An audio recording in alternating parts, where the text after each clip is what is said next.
Good morning, student. I am your history teacher, baby Sharma. मैं आपको lesson करवा रही थी एन एम्पायर अक्रॉस 3 कंटिनेंट्स, यानी कि 3 महाद्वीपों में फैला हुआ साम्राज्य. और वो कौन सा साम्राज्य है? रोम साम्राज्य. तो इस लेसन में हम रोम साम्राज्य के बारे में पढ़ रहे हैं. लगभग क्लास में बच्चों का यही रहता था कि मैडम इंग्लिश मीडियम तो आप करवा रहे हो, साथ के साथ हमें हिंदी में एक बार पूरे के पूरे लेसन के बारे में बता दिया जाए ताकि हम ये समझ पाएँ कि लेसन में है क्या. क्योंकि ये थोड़ी सी वर्ड हिस्ट्री है, इसलिए इससे बच्चों को थोड़ी सी प्रॉब्लम हो जाती है. तो हम लेसन को हिंदी मीडियम के अकॉर्डिंग मैं आज पूरे रोम साम्राज्य के बारे में आपको बताऊँगी कि रोम साम्राज्य में क्या है, ताकि आप समझ पाओ कि लेसन में आपने क्या है. रोम साम्राज्य दूर दूर तक फैला हुआ था. इसके विशाल राज्य क्षेत्र में आज का अधिकांश यूरोप, देखो 3 महाद्वीप बोला है इसने, तो तीनों महाद्वीपों के नाम आप याद करोगे कि कौन से हैं. तो अधिकांश यूरोप है, यानी कि मोस्ट पार्ट ऑफ यूरोप, पश्चिमी एशिया और उत्तरी अफ्रीका का बहुत बड़ा भाग शामिल था. तो ये तीनों आप याद करो. क्वेश्चन बन जाता है कि जो रोम साम्राज्य था वो कौन से 3 महाद्वीपों में फैला हुआ था. तो वो यूरोप में, पश्चिमी एशिया में और उत्तरी अफ्रीका में. अगर आप वर्ल्ड मैप में देखोगे तो वहाँ आपको ये तीनों भाग नहीं नज़र आएंगे, तीनों महाद्वीप. तो वहाँ आपको रोम यूरोप के अंदर लिखा मिलेगा. यह साम्राज्य विविध स्थानीय संस्कृतियों तथा भाषाओं के वैभव से संपन्न था, यानी कि वहाँ पर बहुत संस्कृति के लोग रहते थे और अलग अलग भाषाएं थी, यानी कि वहाँ पर विविधता काफ़ी थी. वहाँ स्त्रियों की कानूनी स्थिति काफ़ी सुदृढ़ थी. वैसी स्थिति आज के अनेक देशों में देखने को भी नहीं मिलती, यानी कि औरतों को पूर्ण अधिकार प्राप्त थे. वहाँ पर कानूनी रूप से काफ़ी लीगली स्ट्रोंगर थी वो. वहाँ की अर्थव्यवस्था, जो वहाँ की इकोनॉमिक्स है, वो बहुत कुछ दास श्रम के बल पर चलती थी. यानी कि जो रोम साम्राज्य के लोग हैं, अभी तक आपको देखो ये सारी बातें मैं पढ़ा चुकी हूँ आपको, तो आप समझ भी पा रहे होंगे कि क्या क्या बातें आ रही हैं लेसन में. तो दास श्रम के बल पर चलती थी, जिसके कारण जनता का बहुत बड़ा भाग स्वतंत्रता से वंचित रह जाता.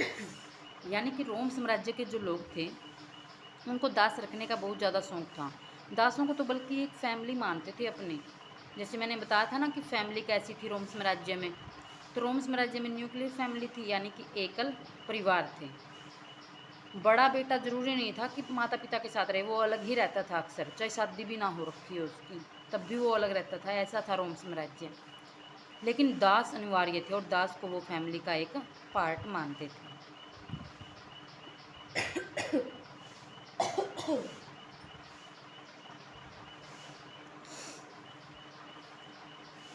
प्रथम सदी ईस्वी के मध्य सैन्य नायक जूलियस सीजर के अधीन एक सैन्य नायक था, जूलियस सीजर. आया था ना नाम कि जूलियस सीजर ने एक बेटे को गोद लिया है, तो उसके बारे में भी बताऊंगी. देखो के अधीन रोमन साम्राज्य वर्तमान ब्रिटेन और जर्मनी तक फैल गया. यानी कि जो सैन्य नायक था जूलियस सीजर, इसने काफ़ी विस्तार किया इसका, रोम साम्राज्य का. तो एक सैन्य नायक था वहाँ पर रोमन साम्राज्य के अंदर, और इसका कोई पुत्र नहीं था. इसने एक पुत्र को गोद लिया था जिसको अगस्त के नाम से जाना जाता है. और इस अगस्त ने ही हमें जो अगस्त का मंथ है वो दिया है, उसके नाम पर ही अगस्त का महीना चला है. लातीनी साम्राज्य की मुख्य भाषा थी, यानी कि जो रोम साम्राज्य की भाषा थी वो लातीनी थी. परंतु पूर्व में रहने वाले लोग यूनानी भाषा का प्रयोग करते थे. रोम के लोगों के मन में यूनानी संस्कृति के प्रति गहरा आदर भाव था. यानी कि ये लोग लातीनी को तो मुख्य साम्राज्य भाषा कहते थे, बट वहाँ यूनानी बोलने वाले भी थे. यानी कि 2 लैंग्वेज हो गई, कौन कौन सी? ग्रीक और लैटिन. तो इंग्लिश में इन्हें ग्रीक और लैटिन बोलेंगे. प्रथम सदी ईस्वी पूर्व के अंतिम भाग में साम्राज्य के राजनीतिक ढांचे में अनेक परिवर्तन हुए. ठीक है, यानी कि जब प्रथम सदी के अंतिम भाग आ गया था तो उसमें काफ़ी महत्वपूर्ण परिवर्तन यहाँ पर हुए हैं राजनीतिक ढांचे में. ईसा की 4वीं शताब्दी में सम्राट कॉन्स्टेंटाइन जो आजकल हम लेसन में पढ़ रहे हैं, लगभग कल वीडियो में जो पढ़ा था कॉन्स्टेंटाइन के ईसाई बनने के बाद इस साम्राज्य का काफ़ी सीमा तक ईसाई का, यानी कि ईसाई धर्म किसने चलाया था रोम साम्राज्य में, तो वो कॉन्स्टेंटाइन ने चलाया था। शासन को सुचारू ढंग से चलाने के लिए चौथी शताब्दी में रोम साम्राज्य को पूर्वी और पश्चिमी दो भागों में बांट दिया गया। यानी कि जब शासन बहुत अच्छे ढंग से चलने लगा तो इसको चौथी शताब्दी में पूर्वी और पश्चिमी दो भागों में बांट दिया। पश्चिम में कौन कौन से भाग थे शामिल? गोथ, विसिगोथ, वेंडल एवं अन्य की जनजातियों में रोम के बीच स्थित व्यवस्थाएं बिगड़ने लगी। ये व्यवस्थाएं व्यापार, सैन्य भर्ती और बसने से जुड़ी हुई थी। 5वीं शताब्दी तक पश्चिम का साम्राज्य छिन्न भिन्न हो गया।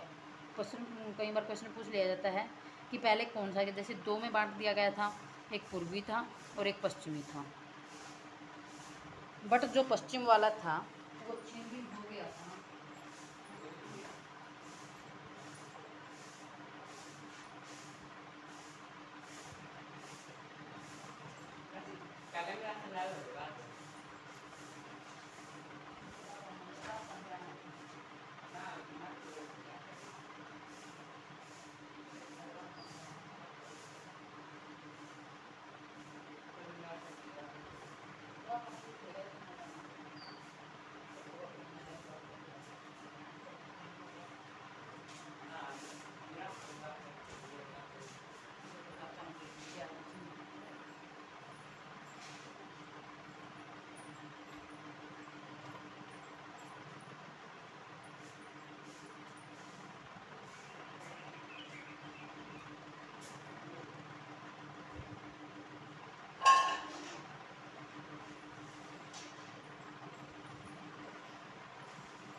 तो देखिए कि पश्चिम का यह साम्राज्य छिन्न भिन्न हो गया था, परंतु अपने पूर्वी आधे भाग में यह साम्राज्य अखंड और अत्यंत समृद्ध बना रहा। 7वीं शताब्दी ईस्वी से 15वीं सदी ईस्वी के बीच पूर्वी रोमन साम्राज्य की अधिकांश भूमि पर अरब साम्राज्य ने अधिकार कर लिया था। तो ये छोटे छोटे से पॉइंट थे जो लेसन में मेन थे कि किस तरह से लेसन में आए हुए हैं। ये इसके शॉर्ट क्वेश्चन हैं, इनको तो मैं आपको नहीं करवाऊंगी अभी। यहाँ पर लघु उत्तरीय प्रश्न मैं आपको करवा देती हूँ क्योंकि लेसन की स्टार्टिंग है ये बिल्कुल। रोम के इतिहास के मुख्य स्रोत, यानी कि रोम के इतिहास के बारे में हम कैसे जान सकते हैं, वो स्रोत हमें कहाँ से मिले हैं, कैसे मिले हैं। तो फर्स्ट है पाठ्य सामग्री, दस्तावेज, भौतिक अवशेष यानी कि टेक्स्ट जिसमें बुक वगैरह आती हैं, दस्तावेज डॉक्यूमेंट हो गए, और ये मटेरियल हो गया।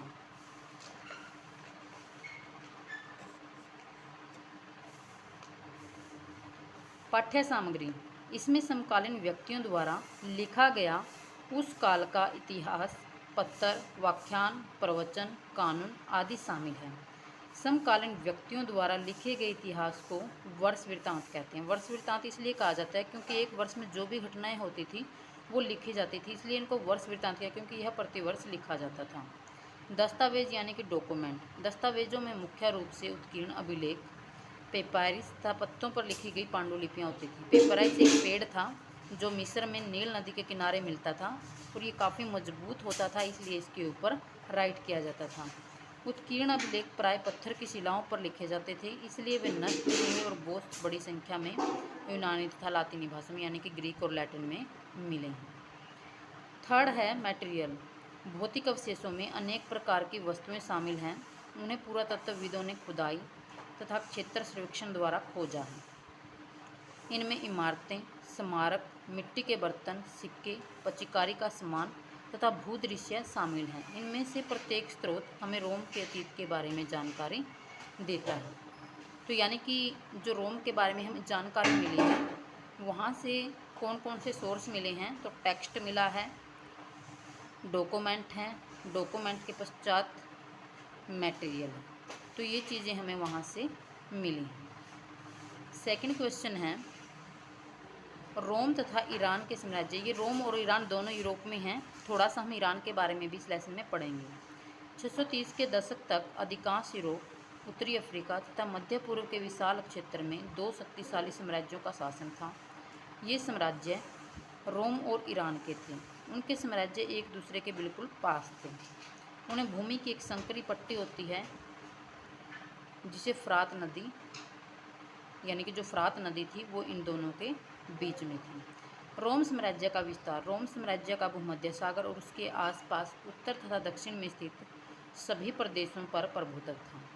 उत्तर में साम्राज्य की सीमा, जो नॉर्थ में थी उसकी सीमा, तो 2 रिवर थी, एक रिवर थी राइन और एक थी डैन्यूब, और जो साउथ में था वो सहारा डेजर्ट था।